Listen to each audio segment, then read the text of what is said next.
দেখো বলো এই এই অনেক গেছো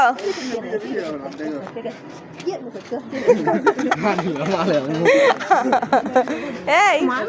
এই তুমি কই গেছিলা এই তুমি কোথায় ঘুরতে গেছিলা তুমি কি চাঁদ মাঝে বেঁধে রাখো এই তোমাকে বেঁধে রাখা ভালো হইব আর যেতে হবে না মিঠু ম্যাচ পড়াইছে মিঠু মেসেজ পড়াইছে বলছে কালো ধরে বয়ে থাক কলে করে বয়ে থাকতে হ্যাঁ মিঠু এই তুমি কোথায় বসলা এই রাজা এই মহারাজা আপনি কই শুইছেন এই না শুনলো শুনলো এই এই জমিদার